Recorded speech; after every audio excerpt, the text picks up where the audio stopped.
Hello everyone, this is me Shruti और science teacher from Edonomics classes. And आज का हमारा टॉपिक है क्लास 10 सीबीएसई साइंस का एक बहुत ही इंपॉर्टेंट चैप्टर जो कि है हाउ डू ऑर्गेनिजम्स रिप्रोड्यूस। अब नाम में ही एक क्वेश्चन है कि जो आपके मेरे जैसे लिविंग ऑर्गेनिजम्स होते हैं वो कैसे रिप्रोड्यूस करते हैं। रिप्रोड्यूस करना मतलब अपने ही जैसे और लिविंग ऑर्गेनिजम्स को कैसे पैदा करते हैं।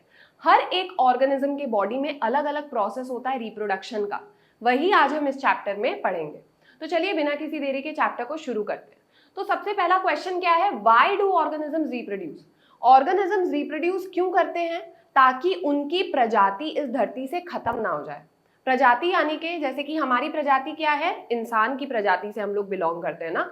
तो अगर लेट से ह्यूमन बींग्स एक टाइम बाद ये डिसाइड कर लेंगे कि हम लोग रिप्रोड्यूस नहीं करेंगे, तो कुछ सालों बाद क्या होगा, वो ह्यूमन बींग्स तो मर जाएंगे और उनके पीछे कोई जनरेशन होगी ही नहीं और ह्यूमन बींग्स की स्पीशीज अर्थ से एक्सटिंक्ट हो जाएगी, खत्म हो जाएगी। तो ऐसा ना हो इसीलिए ऑर्गेनिजम्स क्या करते हैं, रिप्रोड्यूस करते हैं।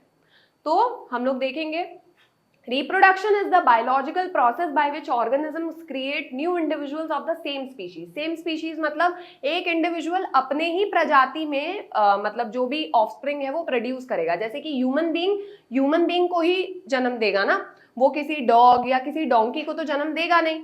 तो ये इसी को बोलते हैं कि वो जो रिप्रोड्यूस करेगा वो सेम स्पीशीज में रिप्रोड्यूस करेगा।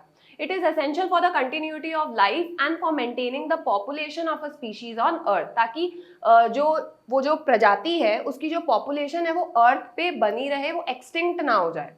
Now the basic event in reproduction is the creation of a DNA copy. तो सबसे पहले रिप्रोडक्शन के टाइम पे क्या होता है, जब भी कोई ऑर्गेनिज्म रिप्रोड्यूस करता है तो जो पेरेंट होता है ना, जो जन्म देता है, तो उस पेरेंट के बॉडी में होता है डीएनए का डुप्लीकेशन। मतलब उस पेरेंट के बॉडी के हर सेल में होता है डीएनए। ठीक है, ये डीएनए का होता है डुप्लीकेशन, एक डुप्लीकेट कॉपी फॉर्म होती है और ये डुप्लीकेट कॉपी किसके बॉडी में चल जाती है, जो ऑफस्प्रिंग प्रोड्यूस हो रहा है, जो बेबी प्रोड्यूस हो रहा है, तो ये डीएनए कॉपी उसके सेल्स में जाएगी। और ये डीएनए कॉपी का काम क्या है, ये डीएनए जो है वो उस ऑर्गेनिज्म में एक रोड मैप प्रोवाइड करेगा कि कैसे हैंड्स फॉर्म होंगे, कैसे लेग्स फॉर्म होंगे, आईज कैसी दिखेंगी, नोज कैसा दिखेगा। तो ये सब कौन डिसाइड करेगा, डीएनए। तो इसीलिए आप मैं जो भी लोग हैं वो मोस्टली कुछ अपने मदर जैसे भी दिखते हैं, कुछ अपने फादर जैसे भी दिखते हैं, पर डिट्टो अपने मदर या डिट्टो अपने फादर जैसे नहीं दिखते, उनमें कुछ वेरिएशंस होता है। ऐसा क्यों होता है, क्योंकि हम लोग अपने मदर और अपने फादर के डीएनए मिक्सिंग का रिजल्ट है। मतलब जब हमारे मदर और फादर का डीएनए प्रॉपर्ली पूरा मिक्स हो जाता है, वही डीएनए हमारे पास है। इसलिए हम लोग के कुछ कैरेक्टरिस्टिक्स मदर जैसे दिखते हैं, कुछ कैरेक्टरिस्टिक्स फादर जैसे। ठीक है, हालांकि एकदम एग्जैक्ट कॉपी नहीं हो आप दोनों के, आप में कुछ कुछ वेरिएशंस है। ऐसा क्यों है, क्योंकि जो डीएनए की जो कॉपी जनरेट हो रही है ना, वो सेम टू सेम डुप्लीकेट नहीं होती, उसमें कुछ कुछ छोटे मोटे डिफरेंसेस होते हैं, जिसके वजह से आपके बॉडी में भी वो डिफरेंसेस और वो वेरिएशंस दिखेंगे। ठीक है, तो the first step is the creation of a DNA copy as DNA. DNA का फुल फॉर्म क्या है, deoxyribonucleic acid. It contains the blueprint, यानी कि रोड मैप प्रोवाइड करता है एक ऑर्गेनिज्म के बॉडी को कि उसका स्ट्रक्चर कैसा होगा। वो कौन डिसाइड करता है, डीएनए डिसाइड करता है। The कॉपिंग of DNA while largely accurate is not perfect. ये जो डीएनए की जो कॉपिंग होती है वो परफेक्ट नहीं होती है, 100% सेम कॉपी जनरेट नहीं होगा, कुछ कुछ फर्क होंगे, कुछ कुछ डिफरेंसेस होंगे। ठीक है, and these minor variations are crucial for evolution and survival in a changing environment. तो ये वेरिएशंस बहुत इंपॉर्टेंट है, वरना हम लोग सब रोबोट जैसे एक जैसे दिखते अगर ये वेरिएशंस हम में नहीं होते। तो थोड़े बहुत डिफरेंसेस आपको यूनिक बनाते हैं और आपको चेंजिंग एनवायरनमेंट के साथ ढालते हैं। जैसे जैसे धीरे धीरे एनवायरनमेंट चेंज हो रहा है, जो ऑर्गेनिजम्स प्रोड्यूस हो रहे हैं उनकी बॉडी में भी एनवायरनमेंट के हिसाब से वेरिएशंस हो रहे हैं, चेंजेस हो रहे हैं। तो ये चेंजेस बहुत ज़्यादा ज़रूरी है, तभी हम लोग बदलते एनवायरनमेंट के साथ खुद को ढाल पाएंगे और तभी हर एक इंसान यूनिक कहलाएगा, वरना सब लोग रोबोट जैसे सेम दिखेंगे। ठीक है, तो आई होप ये क्लियर हो गया होगा ना। अब what is the importance of variation. तो अभी हमने डिस्कस किया कि जो वेरिएशन है उसका इंपॉर्टेंस क्या है। तो सबसे पहला है अडेप्टेशन। तो वेरिएशन जो है वो आपको बदलते इन्वायरमेंट के साथ अडेप्ट करने में मदद करता है। ठीक है, कि जैसे जैसे एनवायरनमेंट चेंज हो रहा है आपके बॉडी में भी वेरिएशंस प्रोड्यूस होंगे। आप जब कोई और ऑर्गेनिज्म को पैदा करोगे तो उसके बॉडी में भी बदलते एनवायरनमेंट के साथ कुछ कुछ वेरिएशंस होंगे, ताकि वो जो चेंजिंग एनवायरनमेंट है उसके साथ खुद को ढाल पाए। तो पहला पॉइंट क्या है, variation allows some individuals with a species to have traits better suited to a changing environment. जैसे जैसे एनवायरनमेंट चेंज होगा ऑर्गेनिज्म भी चेंज होगा। फिर प्रिवेंटिंग एक्सटिंक्शन, प्रिवेंटिंग एक्सटिंक्शन। अब मान लो ये वेरिएशंस नहीं हो रहे हैं, ऑर्गेनिज्म जैसे जैसे रिप्रोड्यूस कर रहे हैं जनरेशन बाय जनरेशन, उनमें वेरिएशंस होना बंद हो जा रहे हैं। तो इससे होगा क्या, क्लाइमेट तो लगातार चेंज हो रहा है, जो एनवायरनमेंट है वो तो लगातार चेंज हो रहा है, पर ऑर्गेनिज्म में कोई चेंज नहीं आ पा रहा है। और इसका रिजल्ट ये होगा कि वो ऑर्गेनिज्म उस चेंजिंग एनवायरनमेंट में सर्वाइव नहीं कर पाएगा और धीरे धीरे वो पूरी की पूरी स्पीशी एक्सटिंक्ट हो जाएगी, खत्म हो जाएगी।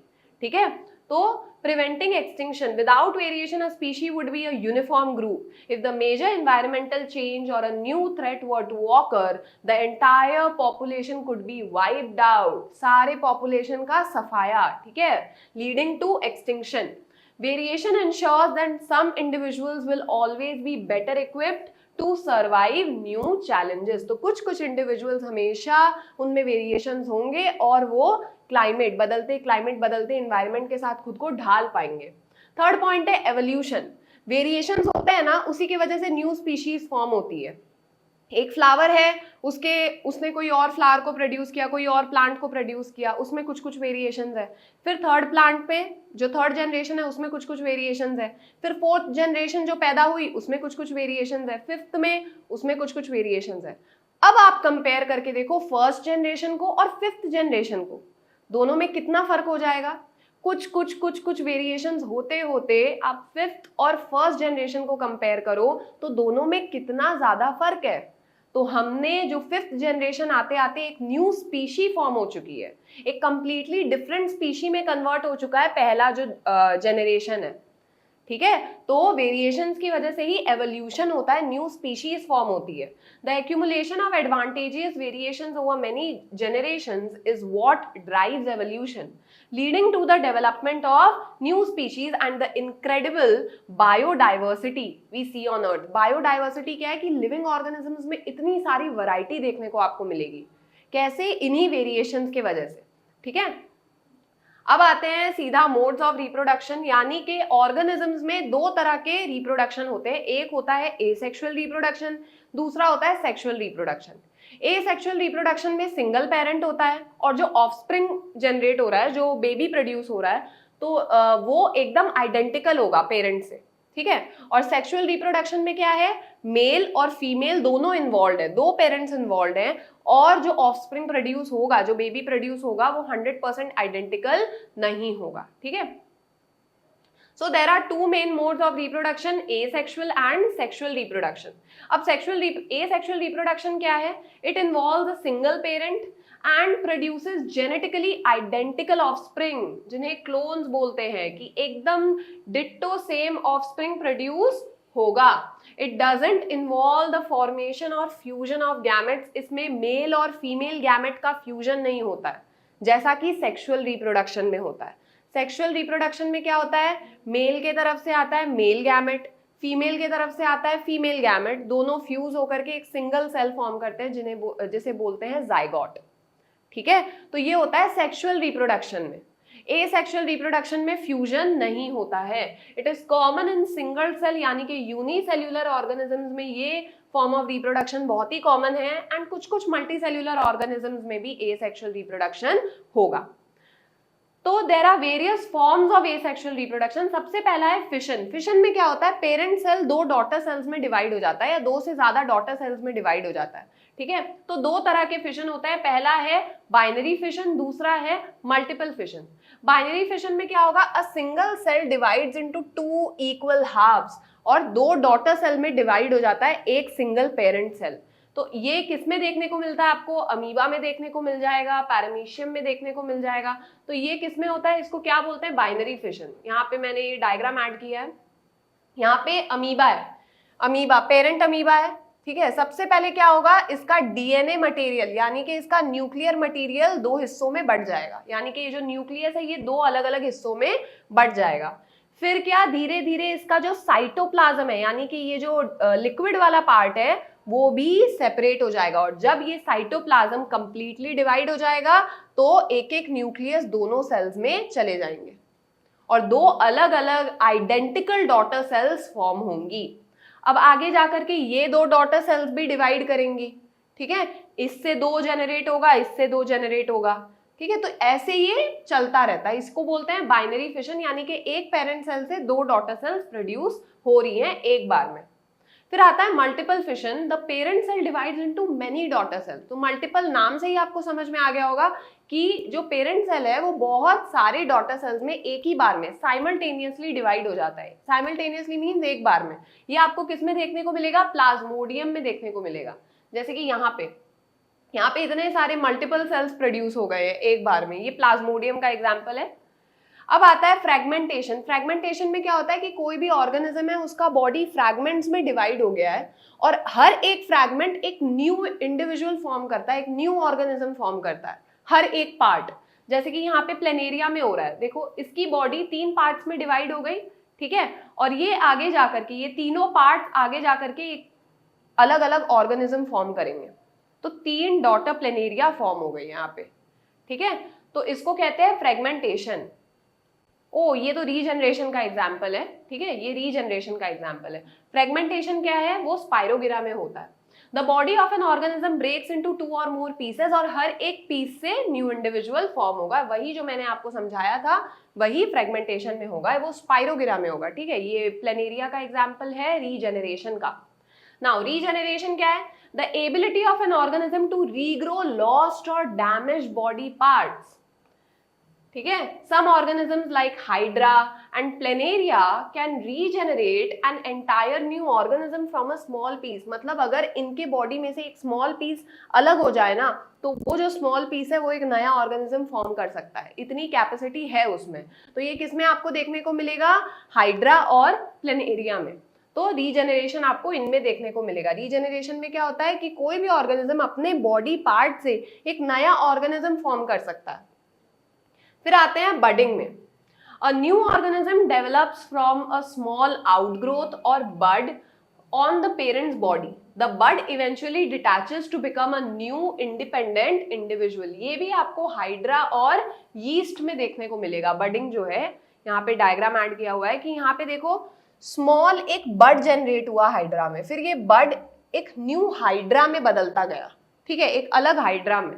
और जब ये प्रॉपरली पूरा एक हाइड्रा का शेप ले लेगा ना, तब ये इससे सेपरेट हो जाएगा और फिर अलग से ग्रो करेगा एक न्यू ऑर्गेनिज्म में।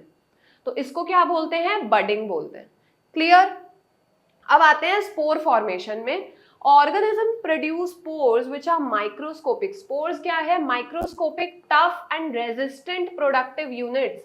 यानी कि जो बैक्टीरिया है या फंगी है, तो जब उनको फेवरेबल कंडीशंस नहीं मिलती ना डिवाइड होने के लिए, तो वो लोग क्या करते हैं, वो लोग स्पोर में चले जाते हैं।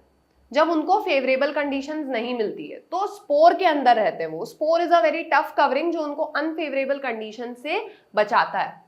एक बार जैसे ही उनको अपने फेवरेबल कंडीशंस मिलते हैं, प्रॉपर राइट कंडीशंस मिलते हैं, वैसे ही वो स्पोर से बाहर आ जाते हैं, ठीक है। तो ऐसे बैक्टीरिया फंगी कुछ करते हैं, that can grow into a new organism under favourable conditions. Example है राइजोपस, जो ब्रेड में जो फंगस टाइप ऑफ लग जाती है, ब्रेड मोल्ड जिसको कहते हैं, तो वो ऐसे ही फैलती है।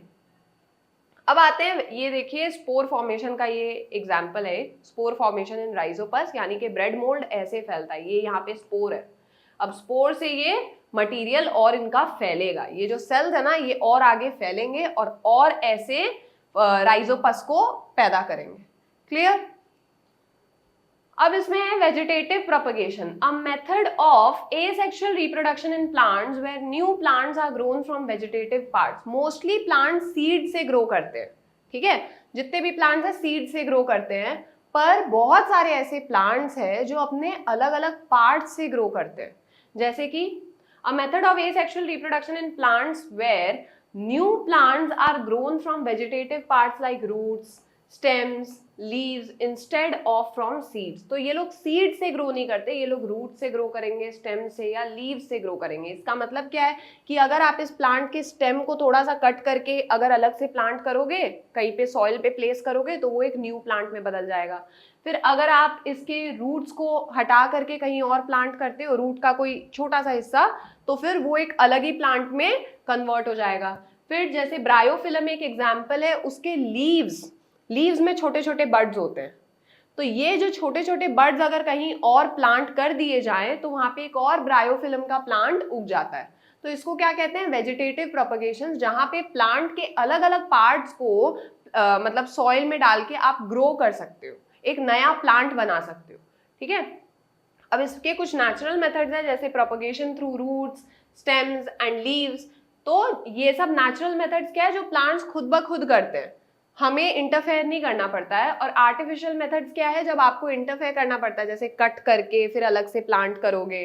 ठीक है, जैसे कटिंग हो गया, लेयरिंग हो गया, ग्राफ्टिंग हो गया। तो ये सब अलग अलग मेथड्स होते हैं जिससे आप क्या करते हो? वेजिटेटिव प्रोपगेशन प्लांट्स में करवाते हो। फिर आता है एडवांटेजेस ऑफ वेजिटेटिव प्रोपगेशन। तो इसके कुछ एडवांटेजेस हैं।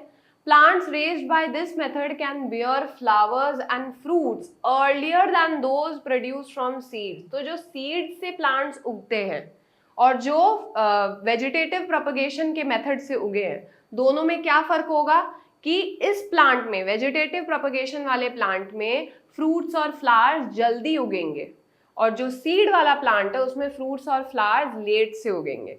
ठीक है, plants that have lost the capacity to produce seeds like banana, orange, rose, etc. can still propagate through this method। तो बहुत सारे ऐसे प्लांट्स होते हैं जो सीड्स ही प्रोड्यूस नहीं कर पाते हैं, तो अब क्या वो अपने प्रजाति को और बढ़ाएंगे? नहीं, ऑब्वियसली बढ़ाएंगे, पर कौन से मेथड से? वेजिटेटिव प्रोपगेशन के मेथड से। फिर offspring produced are similar enough to the parent plant to have all its characteristic. जो ऑफस्प्रिंग प्रोड्यूस होता है, ठीक है, जो नेक्स्ट जनरेशन प्रोड्यूस होता है, वो पेरेंट प्लांट से बहुत ज्यादा सिमिलर होता है। ठीक है, सारे कैरेक्टरिस्टिक्स होते हैं उनमें। तो यही था एसेक्सुअल रिप्रोडक्शन, जिसमें हमने वेरियस मेथड्स के बारे में पढ़ा। अब हम डिस्कस करेंगे सेक्सुअल रिप्रोडक्शन के बारे में। This method involves two parents. तो इसमें एक मेल और एक फीमेल पेरेंट इन्वॉल्व होता है, and the fusion of their gametes to produce offspring. ठीक है, और गैमेट का फ्यूजन होता है। तो यहाँ पे क्या हो रहा है? दो पेरेंट्स इन्वॉल्व है, मेल एंड फीमेल। दोनों के अपने अपने गैमेट्स होंगे। मेल का मेल गैमेट जो कि होता है स्पर्म, और फीमेल का फीमेल गैमेट जो कि होता है ओवम यानी कि एग सेल। दोनों फ्यूज होते हैं, तो दोनों के अंदर जो डीएनए होते हैं वो दोनों मिक्स हो जाते हैं। यहाँ पे हो रही है जेनेटिक मिक्सिंग, यानी कि मेल गैमेट में मेल वाला डीएनए है, फीमेल गैमेट में फीमेल का डीएनए प्रेजेंट है, और दोनों गैमेट्स फ्यूज हो जा रहे हैं और यहाँ पे हो रही है डीएनए की मिक्सिंग। फिर दोनों गैमेट्स फ्यूज होकर के एक सिंगल सेल फॉर्म करते हैं जिसको बोलते हैं जाइगोट। अब यही zygote multiple times cell division करेगा, ठीक है, और उसके बाद एक बेबी प्रोड्यूस करेगा। तो ऐसे होता है sexual reproduction. Now this leads to genetic variation. ये जो डीएनए मिक्सिंग होती है उसकी वजह से बहुत सारे वेरिएशंस होते हैं ऑफस्प्रिंग में। ठीक है, वो ना ही प्रॉपरली अपने फादर जैसा दिखेगा, ना ही प्रॉपरली अपने मदर जैसा दिखेगा। दोनों का एक परफेक्ट कॉम्बिनेशन दिखेगा, जिसके वजह से वो एक यूनिक इंडिविजुअल बनेगा। ठीक है, now which is vital for the long term survival and evolution of the species। तो ये था सेक्सुअल रिप्रोडक्शन। अब ये जो गैमेट्स है ये फॉर्म कैसे होते हैं? अब दो तरह के सेल डिवीजन होंगे, एक माइटोसिस और एक मियोसिस। बॉडी के बाकी जितने भी सेल्स होते हैं वो माइटोसिस से फॉर्म होते हैं, और बॉडी के जो सेक्स सेल्स होते हैं यानी कि जो गैमेट्स होते हैं, मेल के केस में male gametes sperms, and females के केस में फीमेल गैमेट यानी कि ओवम, ये किससे फॉर्म होते हैं? मियोसिस से। तो गैमेट फॉर्मेशन के लिए कौन सा सेल डिवीजन होगा? मियोसिस। और बॉडी के बाकी जितने भी सेल्स है, सोमैटिक सेल्स है, उनके लिए क्या होगा? माइटोसिस। तो चलिए देखते हैं दोनों में होता क्या है।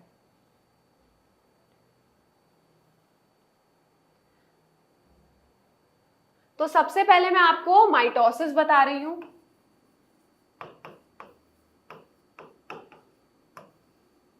हर एक ह्यूमन सेल में होते हैं 46 क्रोमोसोम, ठीक है। अब सेल डिवीजन के टाइम पे क्या होता है, ये क्रोमोसोम्स डुप्लीकेट हो जाते हैं, क्योंकि क्रोमोसोम्स में ही डीएनए होता है, तो डीएनए डुप्लीकेट होता है तो क्रोमोसोम्स क्या हो जाते हैं, डुप्लीकेट हो जाते हैं, एक और सेट प्रोड्यूस करते हैं, ठीक है। तो 46 और 46। तो अब जब दो सेल्स डिवाइड होंगे तो एक 46 इसमें चला जाएगा और एक सेट ऑफ क्रोमोसोम्स यानी कि 46 इसमें चला जाएगा। तो ये होता है माइटोसिस में, और हमारे सेल के अंदर 46 क्रोमोसोम्स ही होने चाहिए, वरना हम लोग किसी दूसरी प्रजाति में कन्वर्ट हो जाएंगे, ठीक है। तो 46 तो होना ही होना है। तो बॉडी के सारे सेल्स जो होते हैं, ये एक सेल है, इसमें हो गया डीएनए का कॉपीइंग, यानी कि क्रोमोसोम्स एक और सेट प्रोड्यूस करेंगे, और फिर जब दो सेल्स फॉर्म होंगे तो एक सेट इसमें चला जाएगा, एक सेट इसमें चला जाएगा। तो ये होता है माइटोसिस में, ठीक है। बॉडी के सारे सेल्स माइटोसिस से ही फॉर्म होते हैं। अब आते हैं मियोसिस में। गैमेट्स कैसे फॉर्म होते हैं मियोसिस में? मियोसिस में क्या हो रहा है, ये एक सेल है, इसमें 46 क्रोमोसोम्स है। नॉर्मली जैसे डुप्लीकेशन होता है 46 और 46, ठीक है। अब एक सेल के पास ये 46 चला गया, दूसरे सेल के पास 46 चला गया, ये दो सेल्स इसी सेल से आए हैं, ये सेल डिवाइड हुआ है और दो सेल्स फॉर्म हुए हैं, पर यहाँ पे कहानी खत्म नहीं हुई है, ठीक है। ये सेल डिवाइड होकर के 23 फॉर्म करेगा, मतलब 23 क्रोमोसोम्स चले जाएंगे इसमें, ये डिवाइड होके इसमें भी 23 चले गए। सेम चीज इसके साथ होगी। तो टोटल कितने सेल्स फॉर्म हो रहे हैं, 4 सेल्स फॉर्म हो रहे हैं, 4 डॉटर सेल्स आर फॉर्म्ड, और हर एक के पास 23 क्रोमोसोम्स ही है, 46 नहीं है। अब ऐसा क्यों है, क्योंकि ये तो गैमेट्स है ना, फ्यूजन के टाइम पे अपने आप 46 हो जाएंगे, वो भी अभी हम लोग समझेंगे। यहां तक आई होप आप लोगों को क्लियर है कि यहाँ पे क्या होता है, मियोसिस में 4 डॉटर सेल्स फॉर्म होते हैं और माइटोसिस में 2 ही डॉटर सेल्स फॉर्म होते हैं। पर ये जो 4 डॉटर सेल्स है, ये क्या है, गैमेट्स है, सेक्स सेल्स है, ये बॉडी के नॉर्मल सेल्स नहीं है, ठीक है। तो अब हम लोग देखते हैं कि फ्यूजन के टाइम पे होता क्या है। तो जो मेल गैमेट है यानी कि स्पर्म, तो गैमेट है ना, तो इसके पास कितने क्रोमोसोम्स होंगे, 23। ये किसके साथ फ्यूज करेगा, एक egg cell female gamete ovum, ठीक है, ये इसके साथ फ्यूज करेगा, दोनों का फ्यूजन होगा, ठीक है, रिप्रोडक्शन के टाइम पे, फर्टिलाइजेशन के टाइम पे। तो इसके पास भी कितने हैं, 23 क्रोमोसोम्स है। तो जब ये दोनों फ्यूज हो जाएंगे तो 23 + 23 क्या फॉर्म करेगा, 46, और इस सेल को क्या बोलते हैं, जायगोट। तो जायगोट के पास अल्टीमेटली आ गए ना 46 क्रोमोसोम्स। तो ह्यूमंस के पास हर एक सेल में 46 क्रोमोसोम्स होने चाहिए, वरना हम लोग किसी और स्पीशी में बदल जाएंगे। तो इसीलिए गैमेट्स क्या होते हैं, हाफ होते हैं, मतलब उनमें क्रोमोसोम नंबर क्या होता है, आधा होता है। अगर मान लो स्पर्म के पास 46 होता, ओवम के पास भी 46 होता, जब दोनों का फ्यूजन होता तो जायगोट के पास 92 क्रोमोसोम्स होते, तो वो किसी और स्पीशी में ही चला जाता।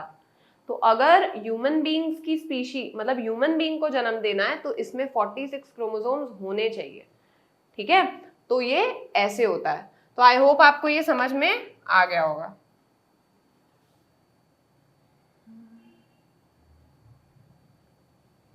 नाउ, तो हाउ आर गैमेट्स फॉर्म्ड, ये हमने पढ़ लिया है। Meiosis is a type of cell division that occur in the germ cells. Germ cells को सेक्स सेल्स बोला जाता है। It involves 2 successive divisions of a single parent cell, यानी कि एक ही पेरेंट सेल का 2 बार डिवीजन होता है। एक बार डिवीजन में 2 सेल्स फॉर्म हो रहे हैं, दूसरे डिवीजन में 4 सेल्स फॉर्म हो रहे हैं, ठीक है। Now, each containing half number of chromosomes as the parent cell. तो हर एक सेल में आधे नंबर ऑफ क्रोमोसोम्स है, that is 23 chromosomes. This process is crucial for sexual reproduction. तो गैमेट्स हमेशा मियोसिस से ही फॉर्म होंगे। अब आता है sexual reproduction in flowering plants. तो उसके लिए सबसे पहले हमें फ्लावर के कुछ पार्ट्स के बारे में पढ़ना है, क्योंकि प्लांट्स में रिप्रोडक्शन कौन करवाता है, फ्लावर्स करवाते हैं, ठीक है। तो flowers are the reproductive parts of the plant. तो सबसे पहले हमें उसके स्ट्रक्चर को स्टडी करना पड़ेगा। तो फ्लावर्स के 4 वर्ल्ड्स होते हैं। सबसे पहला है sepals. The sepals are the green leaf like structures that form the outermost whorl of the flower. तो ये जो छोटे छोटे ग्रीन लीव्स होते हैं वो होते हैं सेपल्स। अभी हम लोग डायग्राम के थ्रू भी इसको देख सकते हैं। ये जो ग्रीन दिख रहा है ना आपको लीफ लाइक स्ट्रक्चर, ये क्या है? सेपल है। ये फ्लावर को उसके बडिंग स्टेज के टाइम पे प्रोटेक्ट करता है। जब फ्लावर खिला नहीं रहता है तो सेपल्स ही उस फ्लावर को प्रोटेक्ट करके रखते हैं। Their primary function is to protect the flower bud before it opens. Collectively, all the sepals are called calyx. तो सारे sepals को एक साथ एक नाम दिया गया है जिसको हम लोग बोलते हैं calyx. दूसरा पॉइंट है petals. The petals are often the brightly colored and fragrant structures located inside the sepals. तो हमें ये पता ही है कि पेटल्स क्या होते हैं। They are largely coloured structures जो इंसेक्ट्स को अट्रैक्ट करते हैं और इनके पास नेक्टर होता है। इंसेक्ट्स क्यों अट्रैक्ट होते हैं पेटल से? Because they are brightly coloured, they have a fragrance and third point है दे प्रोड्यूस नेक्टर। तो इन 3 चीजों की वजह से इंसेक्ट अट्रैक्ट होते हैं। इंसेक्ट्स को क्यों अट्रैक्ट करना है? पॉलिनेशन करवाने के लिए, वो भी आगे देखा जाएगा। Their main function is to attract pollinators. Pollinators कौन होते हैं? Birds हो गया, insects हो गया। All petals together form the corolla. तो सारे petals को एक नाम दिया गया है जिसे हम लोग बोलते हैं corolla। ये जितने भी petals है ये corolla फॉर्म करेंगे। अब आता है male part and female part. तो अगर एक बायसेक्सुअल फ्लावर है तो उसमें मेल पार्ट भी होगा और फीमेल पार्ट भी होगा। तो यहाँ पे हम लोग बायसेक्सुअल फ्लावर के डायग्राम से पढ़ेंगे ताकि हम लोग मेल पार्ट भी समझ पाएं और फीमेल पार्ट भी। The stamen is the male reproductive part of the flower. It consist of 2 parts. तो स्टैमेन के पास 2 पार्ट्स होते हैं, एक होता है एंथर और दूसरा फिलामेंट। तो स्टैमेन क्या होता है? Male part of the flower. Anther क्या है? ये बल्ब लाइक स्ट्रक्चर जो येलो येलो दिख रहा है ना, ये क्या है? एंथर है। और ये जो ट्यूब जैसा स्ट्रक्चर दिख रहा है, ठीक है, ये क्या है? फिलामेंट है। ठीक है, एंथर में होते हैं पोलन ग्रेन्स। पोलन ग्रेन्स में ही होते हैं मेल गैमेट्स। ठीक है, सेक्सुअल रिप्रोडक्शन में क्या होता है? मेल गैमेट और फीमेल गैमेट का फ्यूजन होगा ना। तो फ्लावर के केस में फीमेल गैमेट होता है ओव्यूल्स के अंदर इनसाइड द ओवरी, और जो मेल गैमेट होता है वो होता है पोलन ग्रेन्स में। तो पोलन ग्रेन्स कहाँ पे मिलेगा आपको? एंथर में मिलेगा। ये जो बल्ब लाइक स्ट्रक्चर है इसमें मिलेगा। और ये फिलामेंट का काम क्या है? इसकी हाइट को मेंटेन करना। अब मान लो स्टिग्मा इधर है, ठीक है, और एंथर इधर है, तो पॉलिनेशन के चांसेस घट जाएंगे। इसीलिए फिलामेंट का काम होता है कि एंथर को स्टिग्मा तक के हाइट तक पहुंचाना। ठीक है नाउ, तो anther the top part of the stamen that produces and contain the pollen grain. Pollen grain में क्या होगा? मेल गैमेट होगा। फिलामेंट क्या है? A thin stalk that supports the anther. अब आता है pistil, that is the female part. तो उसमें क्या होता है? The pistil is also known as the carpel. It is a female reproductive organ located in the centre of the flower. तो flower के सेंटर में क्या है? पिस्टिल है। ठीक है, इसको हम लोग एक अलग कलर से देखते हैं। ये तो ये जो पार्ट है, ठीक है, ये पूरा पार्ट ये क्या है? पिस्टिल है। ये जो ग्रीन से मैंने बनाया है ये पूरा पार्ट क्या है? पिस्टिल है। पिस्टिल में होते हैं 3 पार्ट्स। पहला है स्टिग्मा, जो टॉप मोस्ट पार्ट है। इस पार्ट को हम लोग क्या बोलते हैं? स्टिग्मा, ये जो टॉप मोस्ट पार्ट है। ठीक है, the sticky top part of the pistil that receives the pollen grain during pollination. जो पोलन ग्रेन्स होते हैं ना वो स्टिग्मा में ही आकर के चिपक जाते हैं क्योंकि स्टिग्मा बहुत स्टिकी होता है। लेट से एक इंसेक्ट पहले जाकर के बैठा एंथर पे, एंथर में होंगे पोलन ग्रेन्स, वो पोलन ग्रेन्स उस इंसेक्ट के बॉडी में चिपक जाएंगे। अब यही इंसेक्ट जब स्टिग्मा पे आकर के बैठेगा तो वो जो पोलन ग्रेन्स है, स्टिग्मा स्टिकी होता है, तो पोलन ग्रेन स्टिग्मा पे चिपक जाएंगे और फिर वहां से वो चले जाएंगे इनसाइड द ओवरी। ठीक है, तो ये कुछ ऐसे होता है। फिर आता है style, a tube like structure that connect the stigma to the ovary. तो ये जो ट्यूब है ना जो स्टिग्मा और ओवरी को कनेक्ट करके रखा है उसको बोलते हैं स्टाइल। फिर आता है ovary, the swollen part, the basal part जो बेस में होगा फ्लावर के, इस पार्ट को हम लोग बोलते हैं ओवरी। ये जो बेसल पार्ट है फूला हुआ सा।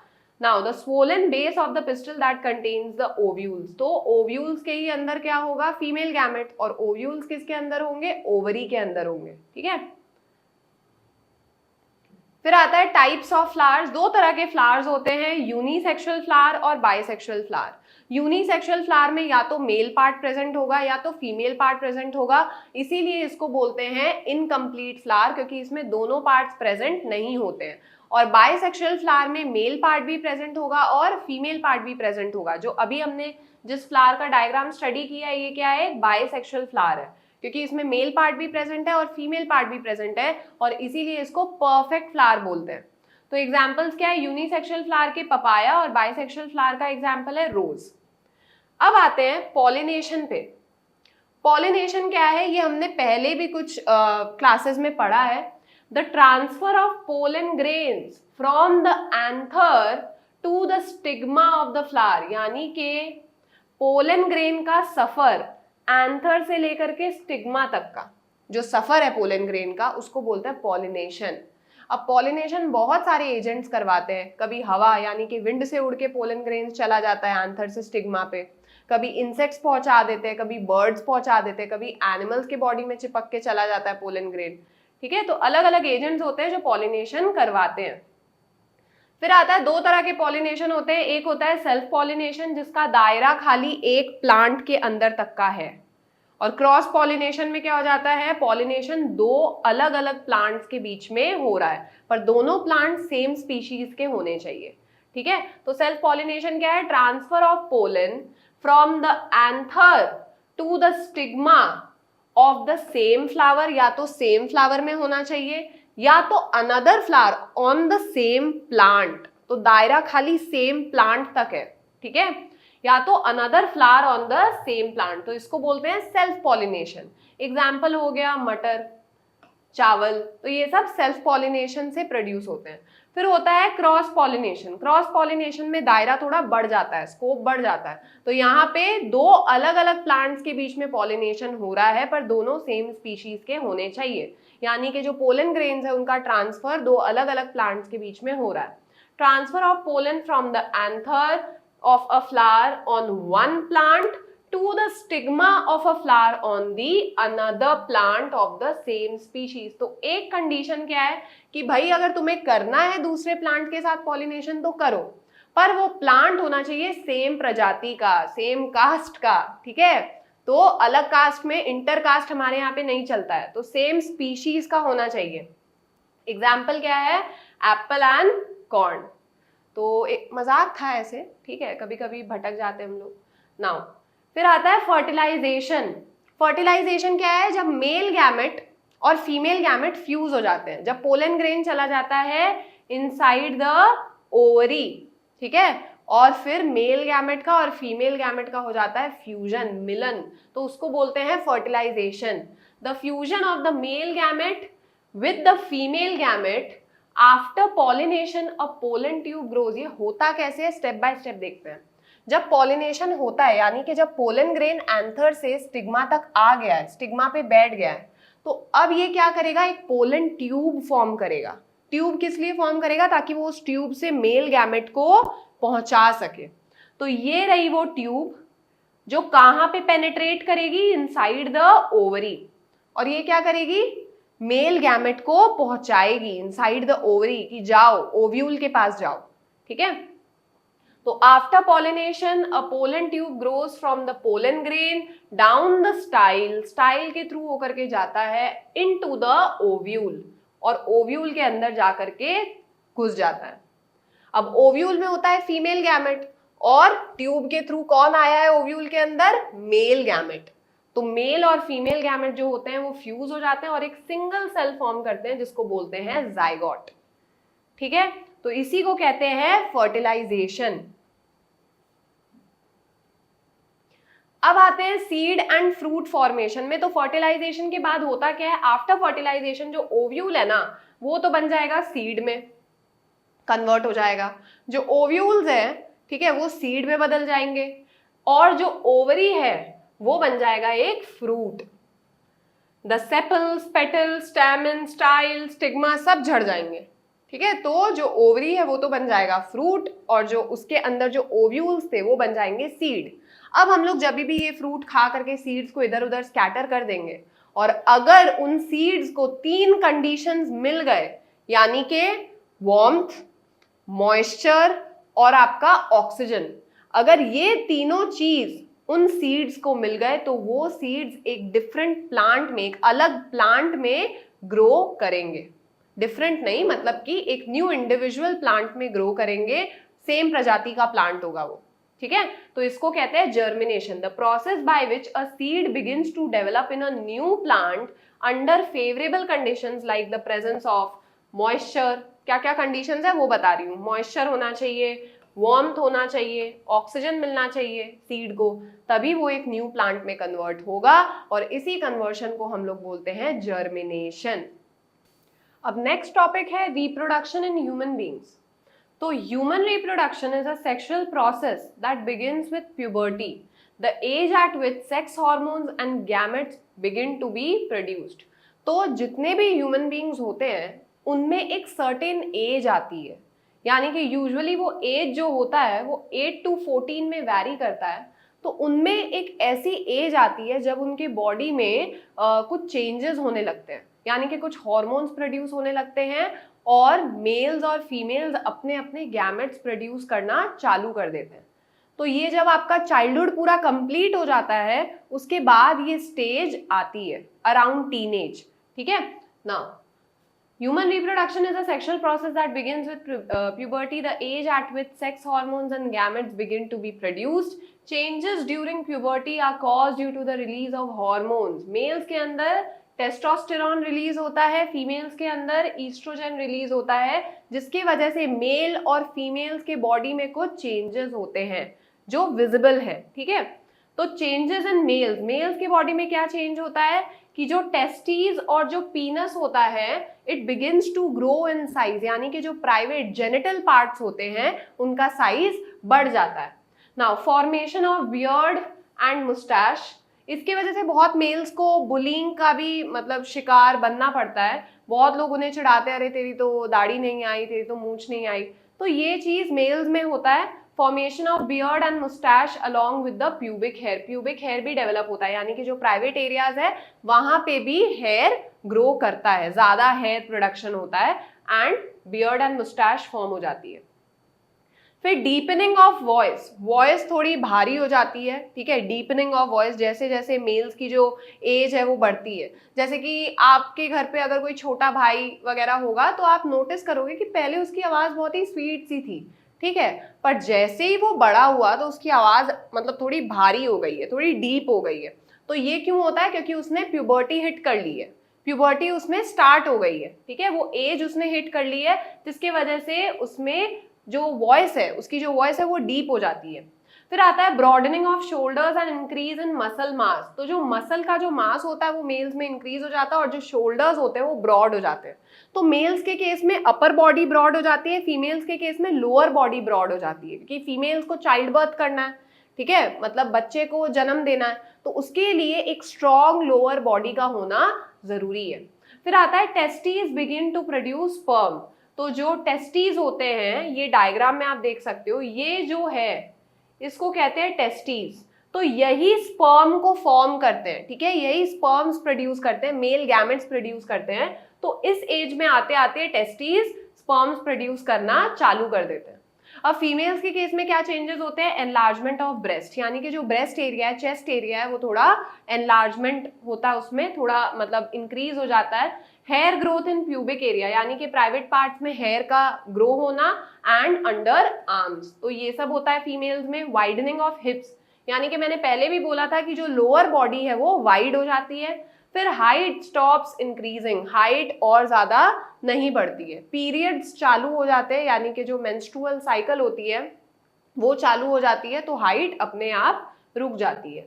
फिर आता है हाई पिच वॉइस, वॉइस एकदम तीखी होती है। लड़कियों की आवाज थोड़ी तीखी होती है, लड़कों की आवाज थोड़ी डीप होती है। ठीक है, तो ये प्यूबर्टी की वजह से होता है। Onset of menstruation also known as menarche, तो जब फर्स्ट पीरियड कोई भी फीमेल एक्सपीरियंस करती है तो तभी उसका जो मेंस्ट्रुएशन है वो बिगिन हो जाता है एंड उस फर्स्ट पीरियड को बोलते हैं मेनार्क।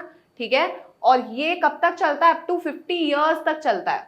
तो 50 ईयर्स के बाद approx around that age menstruation बंद हो जाता है एक फीमेल में, और उसको बोलते हैं मेनोपॉज, यानी कि मेंस्ट्रुएशन बंद हो गया है। ठीक है, तो ये सारे कुछ चेंजेस होते हैं फीमेल्स में।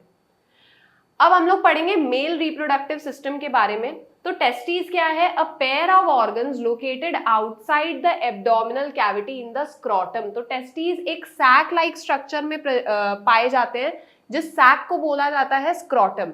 अब ये जो स्क्रॉटम होता है ना, वो उनके मेल्स के पूरे बॉडी से स्लाइटली बाहर होता है, मतलब मेल्स की जो पूरी बॉडी होती है उससे स्लाइटली बाहर होता है ये स्क्रॉटम। ऐसा क्यों? क्योंकि जो पूरा बॉडी टेम्परेचर है, स्पर्म्स को थोड़ा 2-3 डिग्री सेल्सियस कम टेम्परेचर चाहिए, थोड़ा लोअर टेम्परेचर चाहिए, तभी वो सर्वाइव कर पाएंगे। तो जो स्पर्म्स है वो कहाँ प्रोड्यूस होते हैं? टेस्टिस में ही प्रोड्यूस होते हैं, इनसाइड द स्क्रॉटम, है ना। इसीलिए स्क्रॉटम बॉडी से स्लाइटली बाहर होता है ताकि वो थोड़ा लोअर टेम्परेचर मेंटेन कर सके और स्पर्म सर्वाइव कर पाए।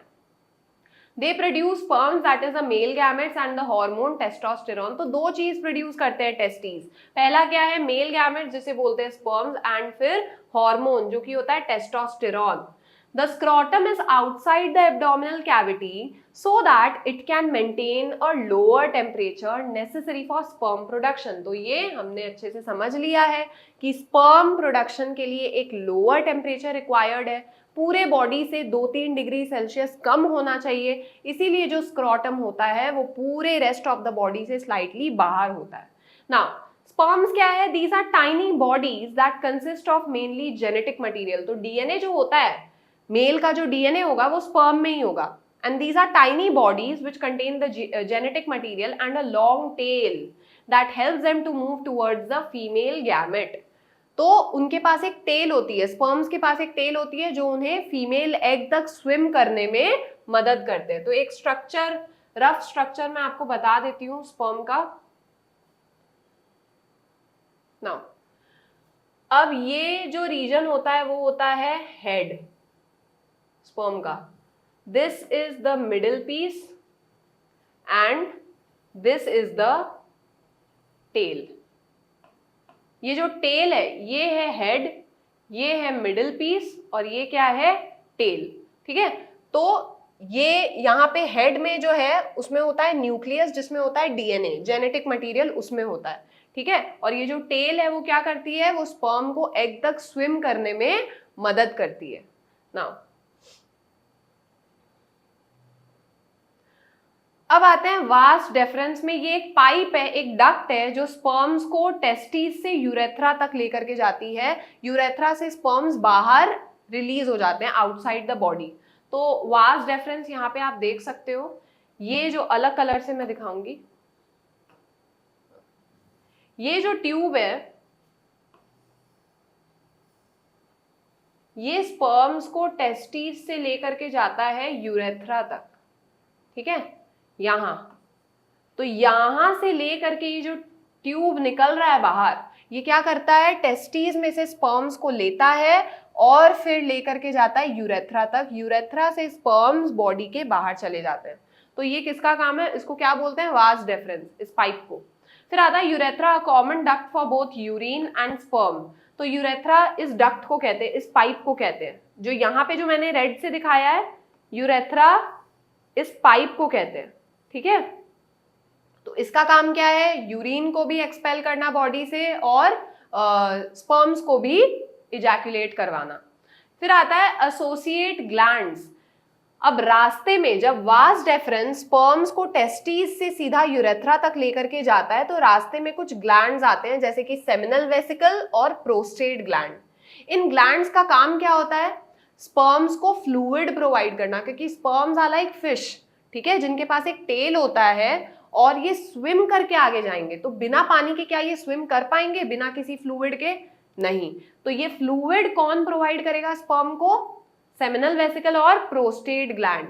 और जब फ्लूइड और स्पर्म्स मिक्स हो जाते हैं उस लिक्विड को बोला जाता है semen which is white in colour. ठीक है, जब स्पर्म्स और फ्लूइड मिक्स हो जाते हैं तो उस फ्लूइड को बोला जाता है semen which is white in colour.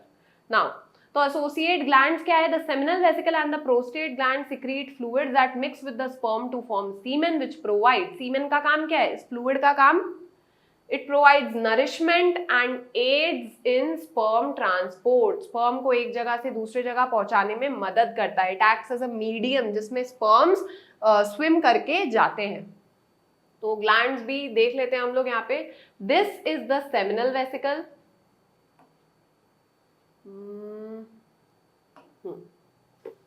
This is the seminal vesicle and this is the prostate gland. तो यहाँ पे दो ग्लैंड्स पाए जाते हैं, किसके रास्ते में? ये वास डेफरेंस के रास्ते में। तो जैसे ही स्पर्म्स इनके थ्रू जाएंगे तो इनको और फ्लूइड मिल जाएगा, ठीक है। अब बात करते हैं फीमेल रिप्रोडक्टिव सिस्टम के बारे में। तो फीमेल रिप्रोडक्टिव सिस्टम में कुछ पार्ट्स होते हैं। अच्छा, इसमें तो हमने डायग्राम देखा ही नहीं है। This is the पीनस, this muscular organ, पूरा रब कर लेते हैं एक बार फॉर बेटर अंडरस्टैंडिंग, ठीक है।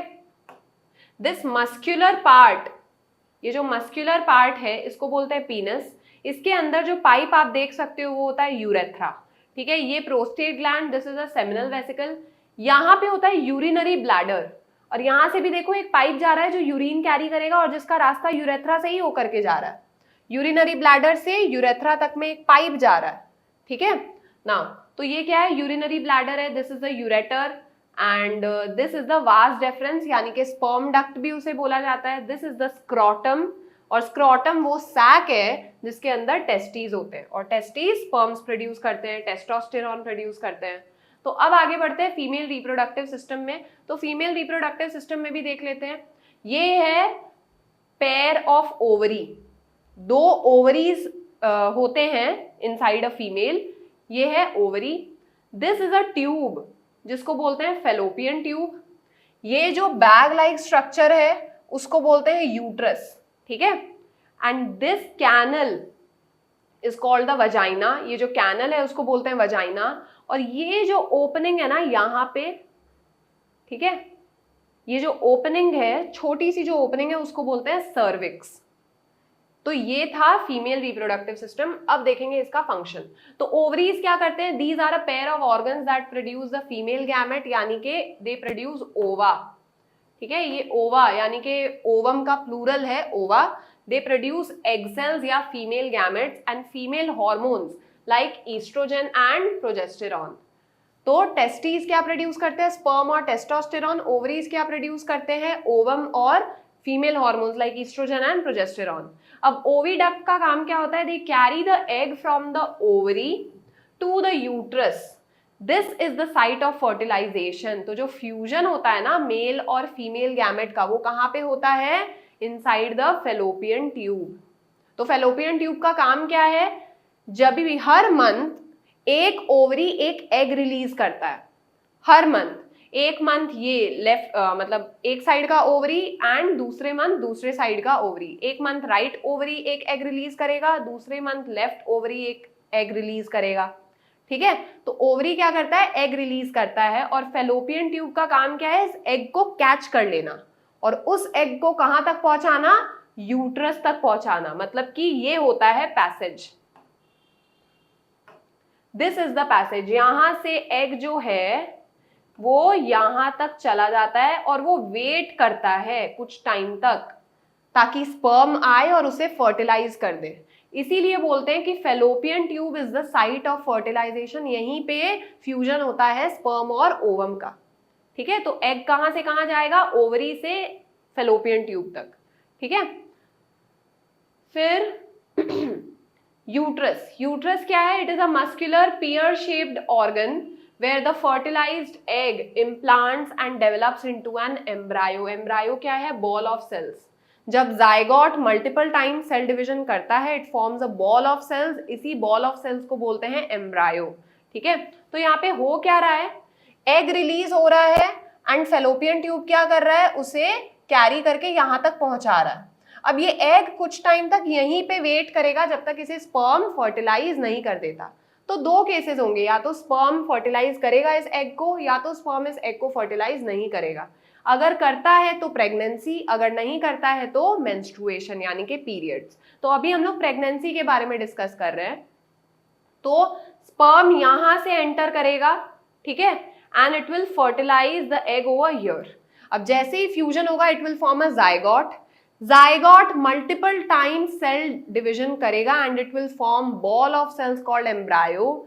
ये बॉल ऑफ सेल्स रोल होते होते होते होते यहाँ पे यूट्रस में आकर के इम्प्लांट हो जाएगा, फिक्स हो जाएगा, ठीक है। ये बॉल ऑफ सेल्स यहाँ पे यूट्रस में आके फिक्स हो जाएगा और आफ्टर अ पीरियड ये धीरे धीरे इसके इंटरनल ऑर्गन्स डेवलप होंगे, हैंड्स लेग्स डेवलप होंगे and it will turn into a foetus. जब फीटस यूट्रस के बाहर चला जाता है यानी कि जब डिलीवरी हो जाती है तब उसको बेबी बोला जाता है, वरना यूट्रस के अंदर जब तक ये है तब तक इसको फीटस बोलेंगे, ठीक है। और 9 मंथ्स के बाद डिलीवरी होती है यानी कि जो बेबी है वो फीटस जो है वो बाहर आ जाता है फीमेल बॉडी के। Now the inner lining of the uterus is richly supplied with blood to nourish the developing embryo. तो ये जो यूट्रस होता है ना ये थिकली लाइंड मतलब बहुत ही मोटा हो जाता है with lining and lining of blood vessels. ये ब्लड वेसल्स क्यों होते हैं? ताकि ये जो ब्लड है वो ऑक्सीजन लेकर के आए, न्यूट्रिएंट्स लेकर के आए और किसको दे? एम्ब्रायो को दे। इसी ऑक्सीजन और इसी न्यूट्रिएंट की वजह से ये एम्ब्रायो एक फीटस में डेवलप हो पाएगा। और ब्लड का एक और फंक्शन है, ये एम्ब्रायो से उसके जो वेस्ट होते हैं वो ले लेता है एंड फिर ये जो वेस्ट है ये मदर के ब्लड में चले जाते हैं। अब जब मदर का ब्लड फिल्टर होगा ना तभी ये जो बेबी का जो वेस्ट है वो भी निकल जाएगा, फीटस का भी वेस्ट फिल्टर आउट हो जाएगा, ठीक है ना। तो यूट्रस क्या करता है? इसमें लाइनिंग्स ऑफ ब्लड वेसल्स होते हैं for providing nourishment to the embryo. Now vagina, it is a muscular tube which receives the sperm and serves as the birth canal. तो वजाइना के दो फंक्शंस होते हैं ड्यूरिंग मेटिंग। मेटिंग के दौरान क्या होता है, ये जो पीनस है, ठीक है, मेल रिप्रोडक्टिव सिस्टम में जो पीनस है वो वजाइना में एंटर करता है, ठीक है, वो वजाइना में एंटर करेगा and it will release the sperm. अब स्पर्म यहां से यहां तक जाएगा and it will fertilise the egg. तो वजाइना क्या कर रहा है? वजाइना स्पर्म को रिसीव कर रहा है, ठीक है, एंड उसको कहां तक पहुंचा रहा है? Inside the uterus. फिर यूट्रस से वो स्पर्म कहां तक चला जा रहा है? इनसाइड द फेलोपियन ट्यूब और एग को फर्टिलाइज कर दे रहा है। तो ये रहा वजाइना का फर्स्ट फंक्शन जो कि है स्पर्म्स को रिसीव करना। दूसरा फंक्शन क्या है कि at the time of child birth जो फीटस है वो वजाइना के थ्रू ही निकलता है और फीमेल बॉडी के बाहर जाता है। तो वो कहां से बाहर निकलेगा? वजाइना के थ्रू ही बाहर निकलेगा और इसीलिए वजाइना को बोलते हैं बर्थ कैनल, ठीक है। नाउ अब आते हैं प्रोसेस ऑफ फर्टिलाइजेशन में। आई होप सारे पार्ट्स आपको क्लियर है। ओविडक्ट, फेलोपियन ट्यूब, ओवरी, फिर यूट्रस, फिर सर्विक्स एंड फिर वजाइना, सबके फंक्शंस हमने 1 बाय 1 डिस्कस कर लिए। अब आते हैं process of fertilisation and development पे। तो सबसे पहले क्या होता है? सेक्सुअल इंटरकोर्स यानी कि मेटिंग, यानी कि जो पीनस है वो वजाइना में एंटर करेगा, तो इसको बोलते हैं सेक्सुअल इंटरकोर्स। फिर sperms are released into the vagina, they travel up the uterus and into the oviduct. तो स्पर्म इस रास्ते से कहां तक चला जाता है? To the egg inside the oviduct और यहीं पे उसको फर्टिलाइज करता है एग को। Now if a sperm meets and fuses with an egg in the oviduct, fertilization occurs, forming a single cell zygote. तो जब मेल और फीमेल गैमेट फ्यूज होगा तो एक सिंगल सेल प्रोड्यूस होगा जिसको बोलेंगे zygote. The zygote begins to divide and forms a ball of cell जिसको बोला जाता है एम्ब्रायो। ये बॉल ऑफ सेल्स फिर ओवर टाइम क्या करेगा? रोल करते करते यूट्रस में आ जाएगा और यहीं पे फिक्स हो जाएगा। The embryo travels to the uterus and gets implanted in the uterine wall. Uterine wall यानी कि wall of the uterus. The embryo को, अब ये जो एम्ब्रायो है वो फीटस में कैसे बदल पाता है? उसको नरिशमेंट, उसको न्यूट्रिएंट्स कहाँ से मिलते हैं? The embryo receives nourishment from the mother's blood through a special tissue called the placenta. Placenta एक बहुत ही वाइटल ऑर्गन है, एक बहुत ही वाइटल टिश्यू है जो कि यूटराइन वॉल और फीटस को कनेक्ट करके रखता है, ठीक है, जो कि यूटेराइन वॉल और फीटस को कनेक्ट करके रखता है, वो दोनों के बीच में होता है, तो उसको बोलते हैं placenta. The placenta contains villi on the embryo's side of the tissue and blood spaces on the mother's side which surround the villi। तो प्लेसेंटा में होता है फिंगर लाइक प्रोजेक्शंस जिनको बोला जाता है विली। विली क्या करते हैं, सरफेस एरिया इंक्रीज करते हैं ताकि ज्यादा न्यूट्रिएंट, ज्यादा वेस्ट वो एक बार में एक्सचेंज कर पाए। तो प्लेसेंटा का काम क्या है, मदर के ब्लड से न्यूट्रिएंट्स और ऑक्सीजन को बेबी तक पहुंचाना, फीटस तक पहुंचाना, और फीटस के बॉडी से जितना भी वेस्ट है उसको मदर के ब्लड में ट्रांसफर कर देना। And it has finger like projection जिनको बोला जाता है विली। विली क्या करते हैं, सरफेस एरिया इंक्रीज करते हैं for better absorption of nutrients, for better absorption of oxygen. ठीक है। The embryo develops and grows into a foetus which resembles a human form. तो फाइनली एम्ब्रायो एक फीटस में डेवलप होता है and about 9 months the foetus is fully developed and the mother gives birth. तो 9 months के बाद foetus mother के body से बाहर आ जाता है। What are the functions of placenta? It facilitates the transfer of oxygen and nutrients from the mother's blood to the fetus. It removes carbon dioxide and waste products from the fetus's blood, and वो जो waste products होते हैं वो कहाँ चले जाते हैं, mother के ब्लड में, और एक बार में फिल्टर आउट हो जाते हैं। अब what happens if the egg is not fertilized? If the egg is not fertilized तब क्या होगा, menstruation. It survives for about 1 day, यानी कि एक दिन तक एग वेट करेगा फर्टिलाइजेशन के लिए कि कोई स्पर्म आए और उसे फर्टिलाइज कर दे। पर अगर ऐसा नहीं होता, the thick spongy line of the uterus which was prepared to receive the fertilized egg is no longer needed। तो होता क्या है ना, जब एग रिलीज होता है तो यूट्रस अपने आप को प्रिपेयर करता है, उसे हमेशा ये लगता है कि फर्टिलाइजेशन होगा, तो यूट्रस क्या करता है, खुद को प्रिपेयर करता है, उसके जो वॉल्स होते हैं वो थिक हो जाते हैं ब्लड वेसल्स से, ताकि वो फ्यूचर एम्ब्रायो को नरिशमेंट प्रोवाइड कर सके। पर फर्टिलाइजेशन हुआ ही नहीं। ठीक है। तो अब क्या होगा, ये एग भी डिसइंटीग्रेट हो जाएगा, पूरा मतलब बिखर जाएगा, और जो लाइनिंग है जो यूट्रस की वो भी शेड हो जाएगी। जो ब्लड वेसल की जो लाइनिंग फॉर्म हुई थी एम्ब्रायो को रिसीव करने के लिए, फीटस को नरिशमेंट प्रोवाइड करने के लिए, अब उसका कोई काम नहीं है क्योंकि फर्टिलाइजेशन ही नहीं हुआ। तब ये जो इनर लाइनिंग है वो क्या हो जाएगी, डिसइंटीग्रेट हो जाएगी, और एग भी डिसइंटीग्रेट होके फीमेल के वजाइना से बाहर चला जाएगा। The lining slowly breaks down and is shed along with the unfertilized egg। तो जो मेंस्ट्रुअल साइकिल होती है उसमें क्या रिलीज होता है फीमेल के वजाइना से, एक तो ब्लड एंड एक ही unfertilised egg, and the blood through the vagina. तो वजाइना से ये सारी चीजें बाहर आ जाएंगी। This process is called menstruation. ये हर महीने एक फीमेल के बॉडी में होता है and it last about 2 to 8 days। तो अलग अलग फीमेल्स के बॉडी में ये साइकिल अलग अलग लंबा हो सकता है। किसी के बॉडी में 5 दिन तक चल सकता है, किसी के बॉडी में 4 दिन, किसी के बॉडी में 7 दिन, एट मैक्स 8 दिन तक चलता है। फिर आते हैं sexual health and population control. अब हमने ये तो सीख लिया कि फर्टिलाइजेशन कैसे होता है, अगर फर्टिलाइजेशन नहीं हुआ तो क्या होगा, पर अब हमें ये थोड़ा पढ़ना है कि कैसे हम लोग अपनी सुरक्षा कर सकते हैं सेक्सुअली ट्रांसमिटेड डिजीजेस से। ठीक है। कुछ कुछ प्रोज एंड कॉन्स होते हैं। ठीक है। तो उसके बारे में हम लोगों को देखना है। पॉपुलेशन कंट्रोल क्यों की जाए और कैसे करें। तो सबसे पहले क्या है, सेक्सुअली ट्रांसमिटेड इन्फेक्शन जिसको बोलते हैं एसटीआईज। तो इनका डेफिनेशन है diseases transmitted through sexual contact. जब भी सेक्सुअल इंटरकोर्स होगा और अगर एक इंसान में एसटीआईज है, कोई भी इन्फेक्शन है, तो वो दूसरे इंसान में भी ट्रांसफर हो सकता है। ठीक है। एग्जाम्पल्स है गोनोरिया, फिर syphilis and warts and HIV AIDS, ये सब कुछ एसटीआईज है जो कि ट्रांसफर हो सकते हैं सेक्सुअल इंटरकोर्स के द्वारा।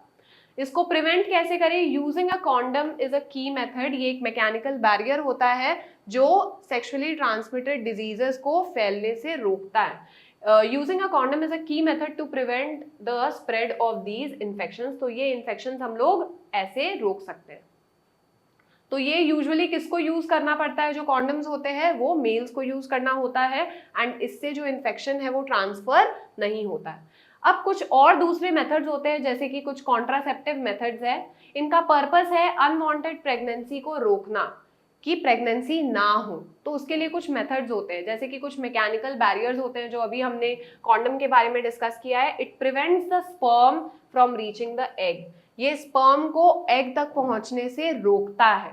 फिर हार्मोनल मेथड्स क्या है, कुछ कुछ पिल्स आती हैं जो सर्टेन हार्मोन्स को सिक्रीट नहीं करवाती, जैसे टेस्टोस्टेरॉन हो गया या फिर ईस्ट्रोजन प्रोजेस्टेरॉन हो गया, ये इसको रिलीज ही नहीं करवाती हैं बॉडी में, जिसके वजह से फर्टिलाइजेशन नहीं हो सकता। Alter hormonal balance to prevent the egg release, तो ये यूजुअली फीमेल्स के बॉडी में होता है। कुछ पिल्स आती हैं ओरल पिल्स, तो अगर वो फीमेल उन ओरल पिल्स को ले ले तो उसके बॉडी में एग ही रिलीज नहीं होगा, क्योंकि एग कब रिलीज होता है, जब एक सर्टेन फीमेल हार्मोन रिलीज होता है, ईस्ट्रोजन रिलीज होता है। ठीक है, तो अगर ईस्ट्रोजन रिलीज हो ही नहीं रहा है तो एग भी रिलीज नहीं होगा। फिर कुछ इंट्रा यूटेराइन डिवाइसेस होते हैं जिन्हें यूट्रस में फिट किया जाता है। Devices placed in the uterus such as the loop and the copper T, ये भी फर्टिलाइजेशन होने से रोकते हैं। ठीक है, तो कुछ इंट्रा यूट्राइन डिवाइसेस है, इन्हें यूट्रस के अंदर फिट किया जाता है। फिर आता है सर्जिकल मेथड्स, परमानेंट मेथड्स, ये परमानेंटली फर्टिलाइजेशन को रोक देते हैं। अभी हमने ऊपर जितने भी मेथड्स के बारे में डिस्कस किया था वो टेम्पररी थे, ठीक है, पर ये जो सर्जिकल मेथड्स है ये परमानेंट मेथड्स होते हैं जो कि फर्टिलाइजेशन को रोक देते हैं। They block the passage of sperm by blocking the vas deferens in males और the egg by blocking the fallopian tubes in females. तो ये मेल्स में भी सर्जरीज होती हैं जिसमें वो लोग वास डिफरेंस को कट करके सील देते हैं, तो बीच में एक गैप फॉर्म हो जाता है। जैसे कि ये एक वास डिफरेंस है, तो यहाँ से उन्होंने कट किया, ठीक है, ये पूरा एक सिंगल पाइप था, ठीक है, और यहां से उन्होंने कट कर दिया और फिर दोनों एंड्स को सिल दिया, तो अब बीच में एक गैप हो गया ना, तो अगर स्पर्म इधर से जाएंगे तो फिर वो इधर तक नहीं पहुंच पाएंगे, तो ये बीच में एक गैप क्रिएट हो गया। सेम होता है फेलोपियन ट्यूब के केस में, फेलोपियन ट्यूब को वो लोग बीच से कट करके दोनों साइड से सिल देते हैं, तो बीच में एक गैप क्रिएट हो जाती है, तो वो एग ट्रांसफर नहीं हो सकता इनटू द यूट्रस। तो ये सब दो अलग अलग सर्जिकल मेथड्स हैं जो कि मेल और फीमेल बॉडी में होते हैं। तो अब एक बहुत ही इम्पॉर्टेंट इशू है जो कि हमें एज अ सोसाइटी इम्प्रूव करना है। कुछ कुछ इम्पॉर्टेंट कंसर्न्स है, उस पर ध्यान देना। सबसे पहला क्या है, पॉपुलेशन ग्रोथ। अभी जो पॉपुलेशन है वो रैपिडली इंक्रीज होते जा रही है।